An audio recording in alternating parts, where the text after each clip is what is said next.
Okay, this is a video for the third corporate model exercise. Exercise number 3. This is the corporate model with history. I think this is one of the more important exercises, and the big difference between this exercise and the other two exercises that we just that were ahead of this in the table are that we have a number of years of history. In this case, it's quarterly history, and we have a historic balance sheet and profit and loss statement, and just a couple of items from the cash flow. So this is an overview of the model. We're going to take these historic balance sheets and profit and loss statements and develop some history directly from the statements. So we're not just going to be given the inputs. We're going to have to create them and use different techniques to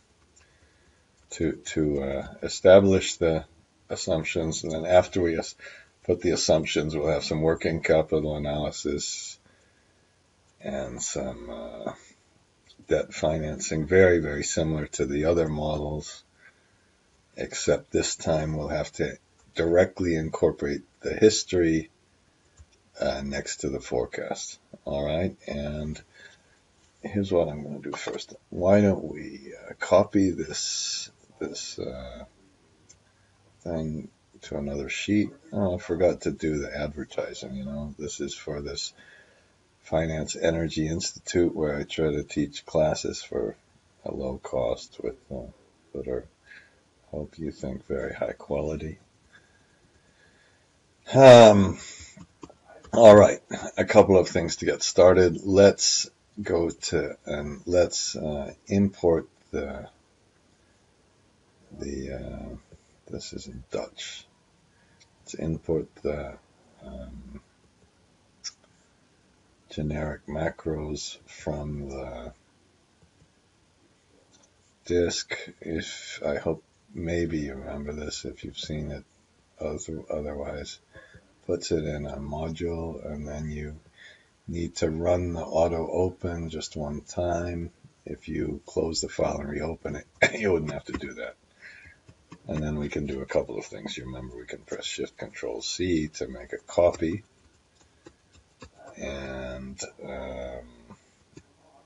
let's just make sure if I put 100, Shift-Control-R will copy across.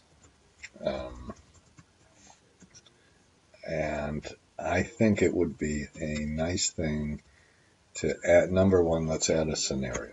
Okay. Oops. Shift-Control-C. We better copy it. And then we have the last historic year. This is one of the absolutely crucial points, is that if you pretend you add another year of history, or year in this case, quarter of history, that you can make the process completely smooth, so you don't have to worry about redoing the whole model. You just make it totally smooth. You of course have to review some of your assumptions given the new history, and I think we should graph some of those assumptions. So we'll split this into 3 parts. This part, which is the overview, and then we'll have another part that just works through all the assumptions, and then a final part that just works through the model. And the most important thing, perhaps, in the whole thing is to take this and make just a little true and false switch. Shift-Control-R. This is if it's a history, we want it true. And then if it's not the history, we want it false. If you go to this one and then go to the add-ins that were created when you hit that